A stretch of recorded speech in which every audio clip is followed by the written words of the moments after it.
Richard Petty had seen nearly everything NASCAR had to offer across 7 decades in the sport.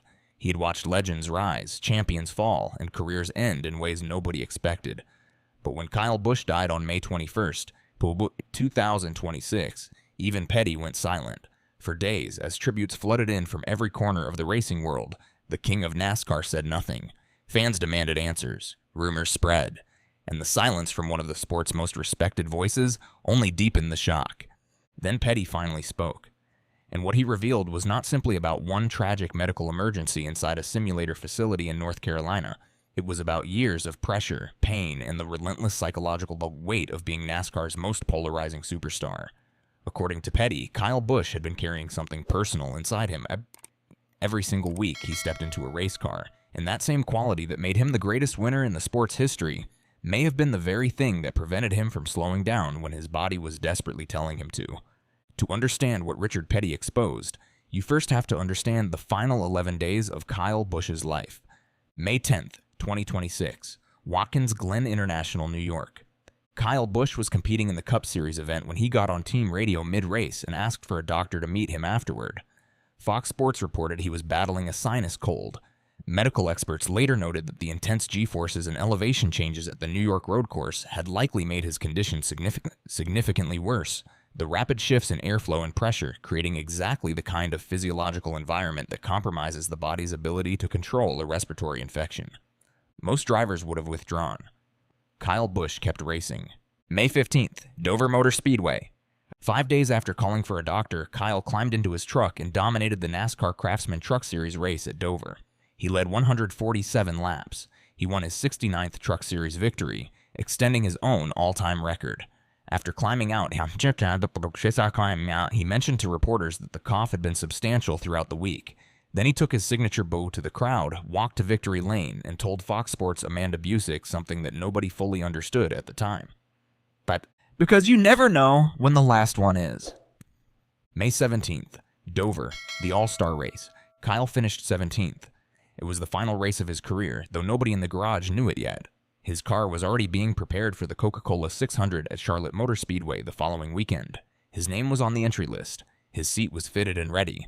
May 20th, Wednesday, AGM Racing Simulator facility in Concord, North Carolina. Kyle arrived to prepare for Sunday's race as he had done countless times before. But inside that facility, something went terribly wrong. He was coughing up blood. He was running a high fever. At 5:30 p.m., he was found on the bathroom floor. An ambulance was called. Emergency crews rushed him to a hospital in Charlotte.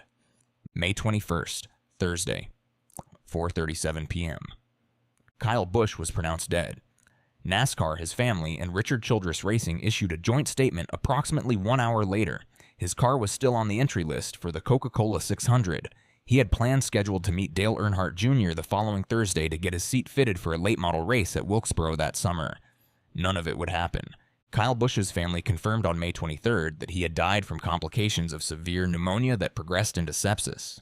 When his death certificate was obtained and reviewed, the chain of events became medically clear. Bacterial pneumonia had been present for days to weeks. That pneumonia progressed into sepsis, which lasted approximately 1 day. The sepsis then triggered disseminated intravascular coagulation, known as DIC, a condition that causes abnormal clotting throughout the blood vessels of the body. That clotting led to hemorrhagic shock, caused by severe internal bleeding. His death was ruled natural causes at 4:37 p.m. on May 21st, 2026. To understand why this sequence killed a 41-year-old professional athlete, you need to understand each step. Pneumonia is a broad medical term. It means inflammation in the lungs, most commonly caused by a viral or bacterial infection. Most cases people encounter in everyday life are viral, common cold viruses traveling from the nose and throat down into the lungs. Bacterial pneumonia is a fundamentally different animal. The lungs fill with fluid. Oxygen transfer fails. And if the infection is not aggressively treated, it enters the bloodstream. Dr. Ryan Maves, Chief of Critical Care Medicine at Wake Forest University, spoke to USA Today about the likely mechanism. What can happen in certain post-viral pneumonias, he explained, is that the lungs are damaged just enough to allow a secondary bacterial infection to take hold, what doctors call a bacterial superinfection. People start with a viral pneumonia and then you get a bacterial superinfection on top of that, Mavis said. Classically influenza, but some other viruses can do this as well. He noted that the bacteria capable of exploiting this window are among the most aggressive known to medicine. Certain staphylococcal and streptococcal pneumonias move fast and leave almost no window for treatment. These can be very severe and they can progress very quickly, Mavis said. When I think of a young man dying of pneumonia after a preceding period of illness, that is the thing I think about a lot. The G-forces at Watkins Glen on May 10th likely accelerated this process. Rapid shifts in airflow and pressure during racing can compromise the body's ability to contain upper respiratory infections, potentially driving them down into the lower airways and lungs, exactly where the most serious damage occurs. Then came sepsis. Sepsis is what happens when the body's response to an infection stops being helpful and starts destroying the body itself. Think of it this way. It is like a kitchen fire that triggers sprinklers throughout an entire building. The original problem may be contained in one room, but suddenly the emergency response spreads far wider than intended or necessary. The infection triggers inflammation everywhere at once, setting off a chain reaction that takes down multiple organ systems. Blood pressure falls, oxygen levels drop, kidneys begin to fail. When it tips into septic shock, the risk of death accelerates dramatically. Sepsis kills 350,000 Americans every year. It contributes to more than 1/3 of all hospital deaths in the United States. And yet public awareness of it remains surprisingly low. For a man Kyle's age, the statistics made his death almost statistically improbable. Dr. Maves did not hedge. It is very unusual, very, very unusual. For people in their 40s who are hospitalized with pneumonia, the mortality rate sits at roughly 1%. Factor in everyone who gets pneumonia at that age and never requires hospitalization at all, and the number drops even lower. So why did it happen? Dr. Todd Rice, professor of medicine and director of the intensive care unit at Vanderbilt University Medical Center, described what he believed likely occurred. Young, healthy people tolerate infection remarkably well. Their bodies compensate. They feel unwell but continue functioning. And then, without warning, everything fails simultaneously. They are cruising along, maybe they don't feel very well, but they're doing okay, Rice explained. And then suddenly everything fails and they are in the ICU really sick. He described it as falling off the cliff, the body reaching the precise point where its reserves are exhausted and every system collapses at once. Dr. George Carter of MUSC Health made the same observation in clinical terms. By the time they eventually realize how sick they are and come in for medical care, things may have gotten very serious and can deteriorate very quickly, sometimes even beyond our ability to treat. And that brings everything back to who Kyle Busch was as a person, because the warning signs were present for weeks. A sinus cold that prompted a mid-race call for a doctor, a Truck Series victory run, while battling a substantial cough, and on the morning of May 20th, coughing up blood. He was still planning to race on Sunday. Richard Petty watched Kyle Busch enter NASCAR as a teenager and understood something most people in the garage initially missed. Kyle was not simply an aggressive driver. He was racing with something personal inside him every single time he got behind the wheel. Kyle Busch was born on May 2nd, 1985 in Las Vegas, Nevada. His father was a mechanic and stock car racer. His older brother, Kurt Busch, was already building a NASCAR career. Kyle learned to drive a go-kart at age 6, his father operating the gas pedal while Kyle steered. By age 10, he was serving as crew chief on Kurt's dwarf car team. He made his NASCAR debut at 16 in the Craftsman Truck Series and became the youngest driver in history to win both a pole and a race at the Cup level. The rivalry that defined his public image came on September 6, 2008, at Richmond International Raceway. With 3 laps remaining in the race, Kyle made contact with Dale Earnhardt Jr. and sent him spinning, destroying Earnhardt's shot at the win. The reaction from NASCAR's most passionate fan base was immediate and ferocious. Kyle received death threats. He was booed at every track across America, and rather than shrink from it, he leaned into the persona. The rivalries with Kevin Harvick, Denny Hamlin, and Dale Earnhardt Jr. became the defining storylines of his era. But Richard Petty reportedly believed those rivalries came at a psychological cost that fans never fully calculated. Then came 2015, the chapter of Kyle's career that revealed exactly who he was. In February, he suffered a compound leg fracture and a broken foot in a violent crash during the Xfinity Series opener at Daytona. He missed 11 races. When he returned, he did not ease his way back. He attacked. And by November 2015, Kyle Busch was the Sprint Cup champion. He won a second title in 2019. By the end of his career, he had accumulated 63 Cup Series wins, 9th all-time, 102 O'Reilly Auto Parts Series wins, the most by any driver in history, and 69 Truck Series wins, also the most ever. His 234 combined wins across all 3 National Series stands as the greatest total in the history of the sport. He is the only driver to win at least one Cup race in 19 consecutive seasons, from 2005 through 2023. He swept all 3 series races in a single weekend, twice, both times at Bristol in 2010 and 2017. Away from the track, Kyle Busch was a different man than the one fans saw on Sundays. Samantha Busch was not simply standing beside him during the success. She was building businesses, raising their children, and absorbing the pressure that followed the family constantly. Son Brexton, now 11, had already begun his own racing career, and those close to the family said Kyle approached those moments with a pride that cameras rarely captured fully. Daughter Lennox, 4, arrived, and those who knew Kyle said fatherhood softened him in ways that never made it onto television. 2 days before his death, Kyle posted a birthday message for Brexton. He wrote that there was no limit to what his son could accomplish. At the time, it looked like a routine family post. It was the last public thing he wrote about his son.